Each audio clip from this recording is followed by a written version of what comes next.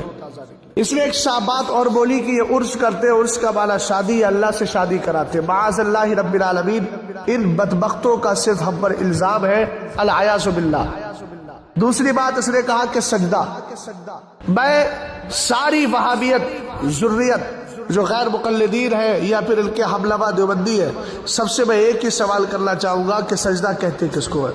According of dictionary نہیں، according of شرع، مذہب اسلام کے اعتبار سے شریعت سجدہ کس کو کہتے ہیں؟ لغت کے اعتبار سے تو وضع الجبہۃ علی الارض، زمین پر پیشانی کا رکھنا سجدہ ہے۔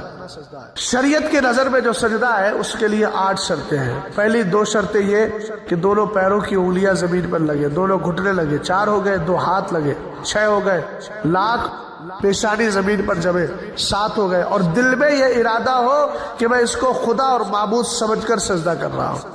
پہلی بات تو یہ ہے کہ پوری کیفیت، پوری شرطیں، جب کوئی مزار پہ چلا جاتا ہے سر رکھ دیتا ہے، وہاں ساری شرطیں نہیں پائی جاتی، اور اگر 7 شرطیں ہم مان بھی لیں تو 8ویں شرط تو کبھی نہیں پائی جاتی ہے۔ وہ کبھی بھی کسی مزار کو اس لیے نہیں چومتا کہ وہ اس کو خدا سمجھ رہا ہے، العیاذ باللہ۔ تو الحمدللہ رب العالمین، ہم مواحد بھی ہیں اور ہم حضور اکرم صلی اللہ تعالیٰ علیہ وسلم کی رسالت کے پاسدار بھی ہیں۔ تم لوگوں کی جو توحید ہے نا، نہ تمہیں رسالت کی برکتیں ملتی ہیں، نہ توحید کا تحفہ ملتا ہے۔ تم نے توحید کے نام پر شرک ہی شرک کرنا شروع کر دیا ہے۔ اب میں آپ سے ایک جملہ کہہ رہا ہوں احباب اہل سنت۔ اس نے کہا سائن لے کے بریلویوں کے کون کون سے عقائد شرک کیا ہے؟ طرز کے طور پہ کہتا ہے ان کا عقیدہ توحید ہی کون سا ہے؟ آپ بتا دو، میں جو ہے آپ عقائد توحیدیہ، میں توحید کے عقائد شمار کرا دو، میں شرکی عقائد شمار کرا دوں گا۔ اب میں کہتا ہوں غیر مقلدین سے کہ تمہارے پاس، تم ہم سے کہتے ہو، اب مجھ سے اگر کوئی سوال کرے کہ غیر مقلدین کے پاس کون کون سا عقیدہ شرکیہ ہے، تو میں کہوں گا ان کے پاس تو پورا عقیدہ شرکیہ ہی ہے اور پورا عقیدہ کفریہ ہی ہے۔ آپ کہیں گے وہ کیسے؟ میں کہوں گا کہ یہ بات بات پر سنیوں کو، صحیح عقیدہ لوگوں کو مشرک مشرک مشرک مشرک کی رٹ لگائے رہتے ہیں، اور آپ جانتے ہیں حدیث پاک میں ہے جب کوئی کسی کو کافر یا مشرک کہے گا، کافر کا لفظ آیا ہے، کسی نے اپنے بھائی کو کافر کہا تو کفر اسی پہ پلٹے گا۔ کفر کی سب سے اعلیٰ کہوں اس معنی کر کہ سب سے زیادہ منحوس اگر قسم کوئی ہے کفر کی تو وہ شرک ہے اللہ کی ذات کے ساتھ کسی کو شریک ٹھہرانا، اور یہ وہی شرک کی توبت اہل سنت والجماعت پر لگاتے ہیں، اور جو آیت مشرکین کے بارے میں اتری ہے ان کو ایمان والوں پہ فٹ کرتے ہیں۔ اس لیے ایسے جاہلوں کی تقریریں سننے سے، ان کی کلپیں دیکھنے سننے سے مکمل پرہیز کیا جائے۔ الحمدللہ رب العالمین، ہم سجدہ صرف خدا کو کرتے ہیں، اس کے علاوہ کسی کو نہیں کرتے۔ واللہ تعالی عالم بالصواب۔